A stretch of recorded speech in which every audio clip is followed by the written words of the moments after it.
Welcome back to Doc's Hot Shop and Forge. So now that the treadle hammer is just about complete, for now, it's time to make some tooling for it. Some of the tools I will need are a hammer eye punch, hammer eye drift, flatter, spring swages, and later on, some drawing out dies. And definitely some tongs made from steel, not mild steel. I saw a lot of deformation in my mild steel tongs when I gave the treadle hammer a quick run the first time. Of these items, which are expected but the tip of the iceberg of new tooling, the first I will tackle is the flatter and then the spring swage. These will be more a fabrication and heat treat job than forging. The flatter will be made from a section of coil spring from an elevator arrestor. This is a very large 10-inch outside diameter coil spring, which has these nice little tapered ends. So I'll be welding this handle onto it, grinding it more or less to profile, and then hoping that the very slight taper isn't going to be a problem. So there is a slight taper. I don't know if you can see that. So that will yield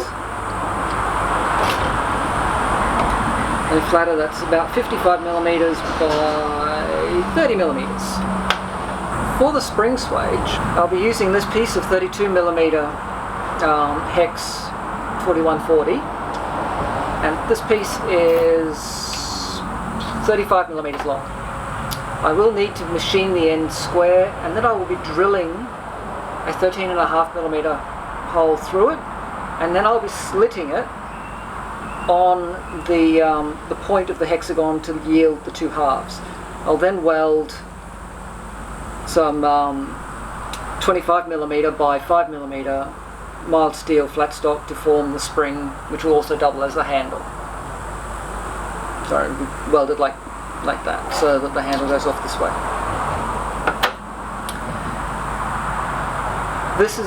So in both cases, because I'm welding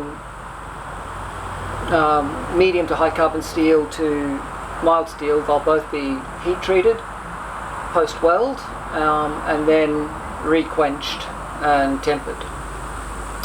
So let's get started. So I've just given it a little bit of a center board just to give me a start for the pilot.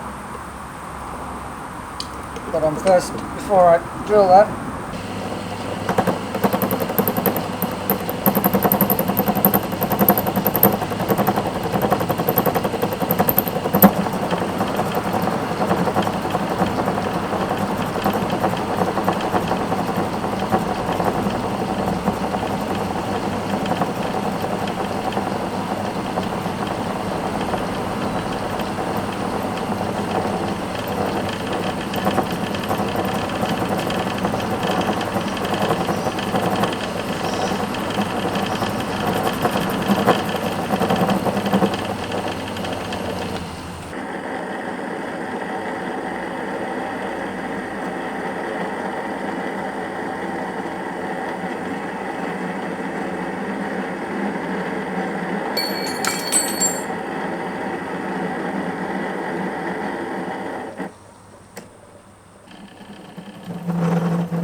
so I'm just quickly drawing out a handle for the flatter.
done.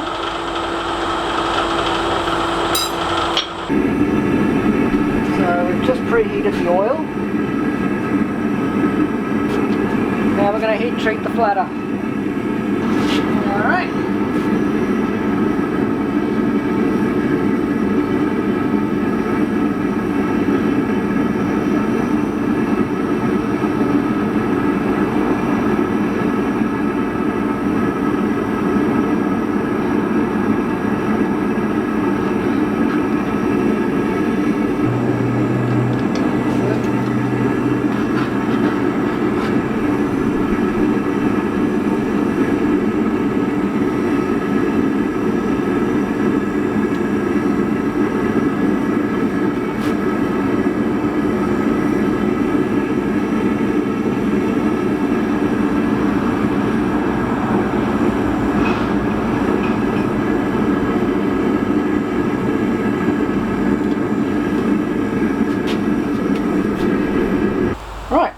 Now temper them.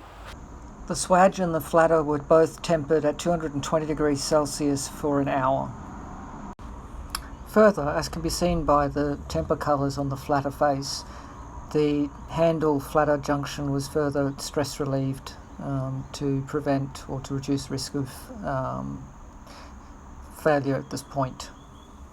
Well, I didn't get to show you everything that I wanted to show you in the making of these, as my primary camera seems to have stopped recording after 4 seconds. And because of the light conditions, I wasn't using my secondary camera. There's a lesson learned. Well, so here's the flatter. I wish it was a little bit wider, but at this point I'll have to make do with what I've got. It should work well. As I've mentioned, I did a further stress relieving tempering at the junction just to make sure that this area wasn't too brittle, seeing as this is tempered at 220 degrees Celsius, so that's 430, 440-ish Fahrenheit, which is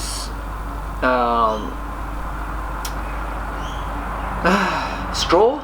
It'll be plenty hard enough for the work that's intended, and hopefully the weld junction should hold up reasonably well. And I did manage to turn it into a bit of a forging project, drawing out the handle. So the spring fillers have come up well, they align well, and should get plenty of use making tongs and half-inch tenons should I get into some constructive architectural work. Hopefully they'll hold up reasonably well. Further tooling to follow will be a hammer eye punch, drift, as mentioned tongs, and a set of drawing out or fullering dies. So that's what I'm going to leave it for today. I now have a Patreon account, so I'd like to make a donation to the channel. Donations remain just that, donations. Content will always be free. The link is down below in the description. If you've enjoyed the video, hit the thumbs up. Feel free to share on social media. And if you haven't already subscribed, I'd love it if you subscribed. Don't forget to hit the notification bell so you know when I upload videos. As always, get out to your shop, have fun, but do stay safe, and I'll catch you for the next one.